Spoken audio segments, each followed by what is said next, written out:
ನಮಸ್ಕಾರ ವೀಕ್ಷಕರೇ. ಹಲವು ಗೊಂದಲ ರಾಜಕೀಯ ಬೆಳವಣಿಗೆಗಳ ಮಧ್ಯೆ ತಮಿಳುನಾಡಿನಲ್ಲಿ ಎನ್ಡಿಎ ಮೈತ್ರಿಕೂಟಕ್ಕೆ ದೊಡ್ಡ ಗುಡ್ ನ್ಯೂಸ್ ಒಂದು ಸಿಕ್ಕಿದೆ. ಇಂಟರ್ನಲ್ ಸರ್ವೆಯಲ್ಲಿ ಎನ್ಡಿಎ ಮೈತ್ರಿಕೂಟ ಗೆಲ್ಲೋದು ಕನ್ಫರ್ಮ್ ಅನ್ನೋ ರಿಪೋರ್ಟ್ ಬಂದಿದೆ. ಇಷ್ಟು ದಿನ ಬಂದಿದ್ದ ಸರ್ವೆಗಳಲ್ಲಿ ಗೆಲುವು ಸಿಕ್ಕರೆ ಅದು ರೇಜರ್ ಎಡ್ಜ್ ನಲ್ಲಿ ಅಥವಾ ಟಾಪರ್ ಆಗ್ಬೋದು, ಆದ್ರೆ ಬಹುಮತ ಆಗಿರೋದಿಲ್ಲ ಅನ್ನೋ ರೀತಿ ಇತ್ತು. ಆದ್ರೆ ಈಗ ಏಕದಮ್ ಗೆಲುವು ಅನ್ನೋ ರೀತಿ ಸುದ್ದಿ ಬರ್ತಾ ಇದೆ. ಆದ್ರೆ ಎಷ್ಟೇ ಆದ್ರೂ ಇದು ಇಂಟರ್ನಲ್ ಸರ್ವೆ ಆಗಿರೋದ್ರಿಂದ ಡಿಎಂಕೆ ಇದನ್ನ ತಳ್ಳಿ ಹಾಕಿದೆ. ಯಾವ ಕಾರಣಕ್ಕೆ ಇದನ್ನ ನಂಬೋದಿಲ್ಲ ಅನ್ನೋದಕ್ಕೆ ತಮ್ಮದೇ ಒಂದು ಕಾರಣವನ್ನ ನೀಡಿದ್ದಾರೆ. ಅಲ್ಲದೆ ಎನ್ಡಿಎ ಮೈತ್ರಿಕೂಟವನ್ನ ಬೇರೆ ಬೇರೆ ರೀತಿಯಲ್ಲಿ ಟೀಕಿಸಿದ್ದಾರೆ. ಆದ್ರೆ ಒಂದು ವೇಳೆ ಈ ಸರ್ವೆ ರೀತಿಯಲ್ಲೇ ರಿಸಲ್ಟ್ ಬಂತು ಅಂದ್ರೆ ಅಸಲಿ ಹೊಡೆತ ಯಾರಿಗೆ ಅನ್ನೋದು ದೊಡ್ಡ ಮಟ್ಟದಲ್ಲಿ ಚರ್ಚೆಗೆ ದಾರಿ ಮಾಡಿ ಕೊಡ್ತಾ ಇದೆ. ಇದೆಲ್ಲವನ್ನ ಒನ್ ಬೈ ಒನ್ ವಿವರಿಸ್ತಾ ಹೋಗ್ತೀವಿ. ಈ ವಿಡಿಯೋವನ್ನ ತಪ್ಪದೆ ಕೊನೆ ತನಕ ನೋಡಿ. ಅದಕ್ಕೂ ಮುನ್ನ ಮೀಡಿಯಾ ಮಾನ್ಸ್ಟರ್ ಚಾನೆಲ್ ನ ತಪ್ಪದೆ ಸಬ್ಸ್ಕ್ರೈಬ್ ಮಾಡಿ.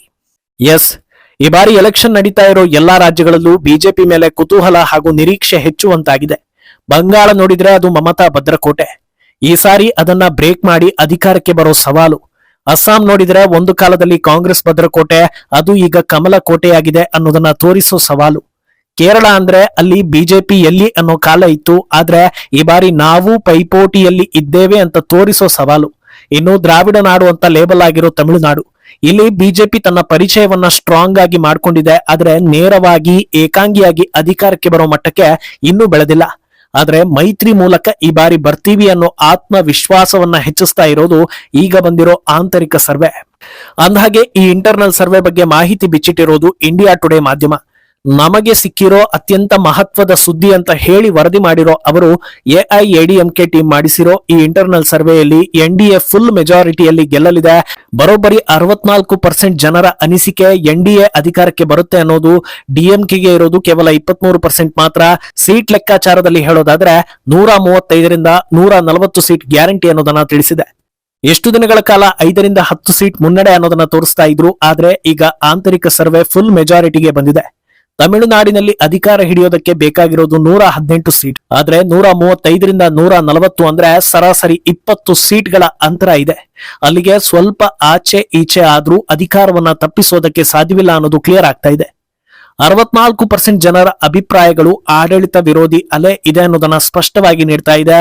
ಇದರ ಜೊತೆಗೆ ಡಿಎಂಕೆಗೆ ಆಲ್ಟರ್ನೇಟಿವ್ ಅಂದ್ರೆ ಅದು ಎಐಎಡಿಎಂಕೆ ಮಾತ್ರ ಅನ್ನೋದನ್ನ ಕೂಡ ಇಷ್ಟು ಪ್ರಮಾಣದ ಜನರು ಹೇಳ್ತಾ ಇದ್ದಾರೆ. ಕೇವಲ 23% ಜನರು ಮಾತ್ರ ಡಿಎಂಕೆ ಮತ್ತೆ ಅಧಿಕಾರಕ್ಕೆ ಬರಲಿ ಅಥವಾ ಬರಬೇಕು ಅನ್ನೋದನ್ನ ಹೇಳ್ತಾ ಇದ್ದಾರೆ. ಇದು ಪಳನಿಸ್ವಾಮಿ ಟೀಮ್ ಕಡೆಯಿಂದ ಬರ್ತಾ ಇರೋ ಸುದ್ದಿ. ಈ ಸರ್ವೆ ಅಂತ ರಿಸಲ್ಟ್ ಬಂದ್ರೆ ಹೊಡೆತ ಬೀಳೋದು ಯಾರಿಗೆ ಅನ್ನೋದನ್ನ ಹೇಳೋದೇ ಬೇಡ, ಅದು ವಿಜಯ್ರ ಟಿವಿಕೆಗೆ ಅನ್ನೋದು ಕ್ಲಿಯರ್ ಆಗ್ತಾ ಇದೆ.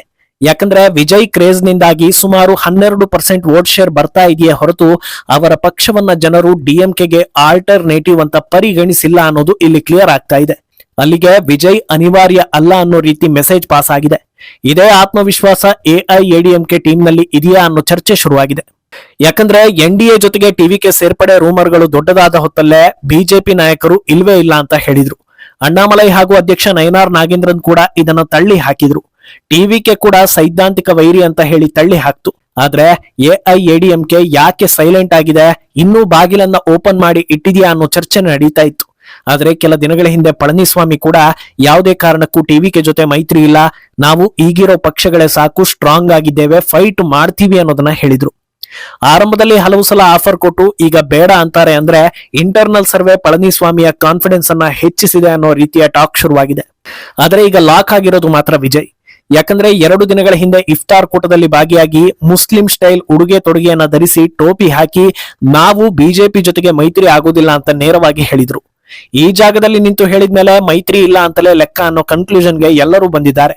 ಈಗ ಸರ್ವೆ ರಿಸಲ್ಟ್ ಮೇಲೆ ಎನ್ಡಿಎಗೆ ನಂಬಿಕೆ ಇದೆ ಅನ್ನೋ ಹಾಗಿದ್ರೆ ಖಂಡಿತವಾಗ್ಲೂ ಎಲೆಕ್ಷನ್ ಮುಗಿಯೋ ತನಕ ತಾವಾಗಿಯೇ ಹೋಗಿ ಟಿವಿಕೆ ಬಾಗಿಲನ್ನ ತಟ್ಟೋದಿಲ್ಲ. ಎಲೆಕ್ಷನ್ ನಲ್ಲಿ ಇದೇ ರೀತಿ ರಿಸಲ್ಟ್ ಬಂತು ಅಂದ್ರೂ ವಿಜಯ್ ಅವಶ್ಯಕತೆ ಇರೋದಿಲ್ಲ. ಆದ್ರೆ ವಿಜಯ್ 12% ವೋಟ್ ಶೇರ್ ಪಡೆದು ಏನೂ ಪ್ರಯೋಜನ ಇಲ್ಲ ಅನ್ನೋ ರೀತಿ ಆಗ್ಬಿಡ್ತಾರೆ. ಇನ್ನೊಂದು ದಿಕ್ಕಲ್ಲಿರೋ ಡಿಎಂಕೆ ಜೊತೆಗೆ ಹೋದ್ರೆ ಮರ್ಯಾದೆ ಹೋಗುತ್ತೆ. ಕೊನೆ ಪಕ್ಷ 12% ವೋಟ್ ಅಥವಾ ಅದರ ಆಸುಪಾಸಲ್ಲಿ ಮತ ಗಳಿಸಿದ್ರೆ ಪರವಾಗಿಲ್ಲ, ಇಲ್ಲ ಅಂದ್ರೆ ರಾಜಕೀಯದಲ್ಲಿ ಹೀನಾಯ ಸ್ಥಿತಿ ಅನುಭವಿಸುವಂತಾಗುತ್ತೆ. ಆದ್ರೆ ಓವರ್ ಆಲ್ ಆಗಿ ಇದರಿಂದ ಸಿಕ್ಕಿರೋ ಮೆಸೇಜ್ ಏನಂದ್ರೆ ಸದ್ಯದ ಮಟ್ಟಿಗೆ ತಮಿಳುನಾಡು ಅಂದ್ರೆ ಡಿಎಂಕೆ ಹಾಗೂ ಎಐಎಡಿಎಂಕೆ ಮಾತ್ರ, ಟಿವಿಕೆ ಮೇನ್ ಪ್ಲೇಯರ್ ಅಲ್ಲ ಅನ್ನೋದು. ಇನ್ನು ಈ ಸರ್ವೆಗೆ ಡಿಎಂಕೆ ಕಡೆಯಿಂದ ರಿಪ್ಲೈ ಬಂದಿದೆ. ನೇರವಾಗಿ ಇದನ್ನ ತಳ್ಳಿ ಹಾಕಿದ್ದಾರೆ. ಮರು ಪ್ರಶ್ನೆ ಮಾಡಿರೋ ಡಿಎಂಕೆ, ಯಾವ ಆಧಾರದಲ್ಲಿ ಈ ಸರ್ವೆ ನಡೆಸಿದ್ರಿ ಅನ್ನೋದನ್ನ ರಿವೀಲ್ ಮಾಡಿ. ನಮ್ಮ ವಿರುದ್ಧ ಆಡಳಿತ ವಿರೋಧಿ ಅಲೆಯೇ ಇಲ್ಲ, 2024ರಲ್ಲಿ ಲೋಕಸಭೆ ಎಲೆಕ್ಷನ್ ನಡೆದಾಗ ಕ್ಲೀನ್ ಸ್ವೀಪ್ ಮಾಡಿದ್ದು ನಾವೇ. ಇನ್ನೂ ಅದು ನಡೆದು 1.5 ವರ್ಷ ಕಳೆದಿಲ್ಲ, ಅಷ್ಟು ಬೇಗ ಆಡಳಿತ ವಿರೋಧಿ ಅಲೆ ಎದ್ದು ಬಿಡುತ್ತಾ? ಇದೆಲ್ಲ ಚಾನ್ಸೇ ಇಲ್ಲ, ನಾವು ನಂಬೋದಿಲ್ಲ ಅನ್ನೋದನ್ನ ಹೇಳಿದ್ದಾರೆ. ವಿಷಯ ಏನಂದ್ರೆ, ಆಂತರಿಕ ಸರ್ವೆ ನಡೀಲಿ ಅಥವಾ ನಡೆಯದೇ ಇರ್ಲಿ, ಆ ಸರ್ವೆಯಲ್ಲಿ ಮುಂದಿರೋ ವರದಿ ಬರ್ಲಿ ಅಥವಾ ಬಾರದೇ ಇರ್ಲಿ, NDA ಇದೇ ಕಾನ್ಫಿಡೆನ್ಸ್ ಇಟ್ಕೊಳ್ಳೋದು ರಾಜಕೀಯ ತಂತ್ರ.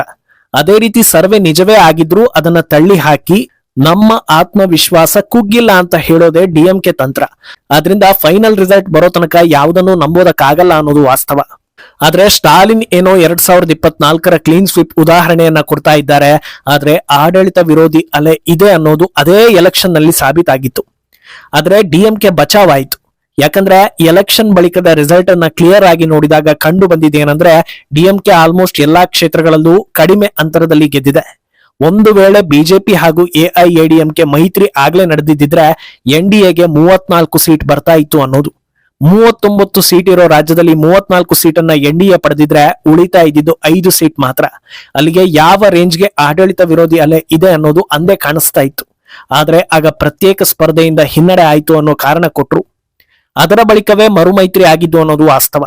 ಇನ್ನು ಇಂಟ್ರೆಸ್ಟಿಂಗ್ ಅಂಶ ಏನಂದ್ರೆ, ಲೋಕಸಭಾ ಎಲೆಕ್ಷನ್ ವೇಳೆ ಬಿಜೆಪಿ ಪ್ರತ್ಯೇಕವಾಗಿ ಸುಮಾರು 60 ವಿಧಾನಸಭಾ ಕ್ಷೇತ್ರಗಳಲ್ಲಿ 2ನೇ ಸ್ಥಾನವನ್ನ ಗಳಿಸಿತ್ತು. ಇದು ಪಕ್ಷ ಬೆಳೀತಾ ಇದೆ ಅನ್ನೋದರ ಸಿಗ್ನಲ್ ಕೊಟ್ಟಿತು. ಆದ್ರಿಂದ ಆಂತರಿಕ ಸರ್ವೆ ಕಮಲಪಾಳ್ಯದ ಬೂಸ್ಟ್ ಹೆಚ್ಚಿಸಿರೋದ್ರಲ್ಲಿ ಅನುಮಾನವೇ ಇಲ್ಲ. ಇನ್ನು ಇದರಿಂದ ತಪ್ಪಿಸಿಕೊಳ್ಬೇಕು ಅಂದ್ರೆ NDA ಒಕ್ಕೂಟದಲ್ಲಿ ಬಿರುಕು ಮೂಡಿಸೋದು ಕೂಡ ಅನಿವಾರ್ಯ. ಆ ಪ್ರಯತ್ನ ಕೂಡ DMK ಕಡೆಯಿಂದ ನಡೀತಾ ಇದೆ. ಇನ್ನು 4 ದಿನದಲ್ಲೇ ಸೀಟ್ ಶೇರಿಂಗ್ ಫೈನಲ್ ಆಗುತ್ತೆ. ಸದ್ಯದಲ್ಲೇ ಅಮಿತ್ ಶಾ ರನ್ನ ಭೇಟಿ ಆಗ್ತಾ ಇದ್ದೀನಿ ಅಂತ ಪಳನಿಸ್ವಾಮಿ ಹೇಳಿದ್ದೆ ತಡ ಪ್ರತಿಕ್ರಿಯೆ ನೀಡಿರೋ ಸ್ಟಾಲಿನ್, ಒಂದು ಕಾಲದಲ್ಲಿ MGR ಹಾಗೂ ಜಯಲಲಿತಾ ಸೀಟ್ ಶೇರಿಂಗ್ ಬಗ್ಗೆ ಫೈನಲ್ ಮಾಡ್ತಾ ಇದ್ರು, ಆದ್ರೆ ಈಗ ಅಮಿತ್ ಶಾ ಫೈನಲ್ ಮಾಡೋ ಪರಿಸ್ಥಿತಿ ಬಂದಿದೆ ಅಂತ ಟೀಕಿಸಿದ್ದಾರೆ.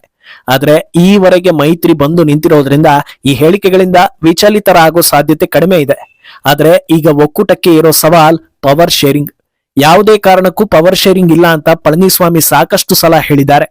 ಆದ್ರೆ ಒಕ್ಕೂಟದಿಂದ ಗೆದ್ರೆ ಮೈತ್ರಿ ಧರ್ಮ ಅನ್ನೋ ಸಲುವಾಗಿ ಆಯಾ ಪಕ್ಷಗಳಿಗೆ ಅವರವರ ಕಾಂಟ್ರಿಬ್ಯೂಷನ್ಗೆ ಅನುಗುಣವಾಗಿ ಸಚಿವ ಸ್ಥಾನವನ್ನ ಕೊಡ್ಲೇಬೇಕು. ಈ ಹಿಂದೆ ಅಣ್ಣಾಮಲೈ ಕೂಡ ಇದನ್ನೇ ಹೇಳಿದ್ರು.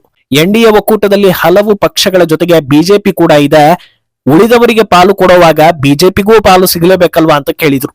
ಆದ್ರಿಂದ ಫಲಿತಾಂಶದ ಬಳಿಕ ಈ ವಿಚಾರದಲ್ಲಿ ಎಲ್ಲಾ ಪಕ್ಷಗಳು ಸರಿಯಾದ ನಿರ್ಧಾರಕ್ಕೆ ಬಂತು ಅಂದ್ರೆ ಮುಂದಿನ 5 ವರ್ಷಗಳಲ್ಲಿ ಬುಡವನ್ನ ಗಟ್ಟಿ ಮಾಡ್ಕೊಳ್ಬಹುದು. ಆದ್ರೆ ಇದೆಲ್ಲದಕ್ಕೂ ಮುನ್ನ ಮೊದಲು ಎಲೆಕ್ಷನ್ ಅನ್ನ ಗೆಲ್ಲಬೇಕು ಅನ್ನೋದು ವಾಸ್ತವ. ಮುಂದೇನಾಗುತ್ತೆ ಅನ್ನೋದನ್ನ ಕಾದು ನೋಡ್ಬೇಕು.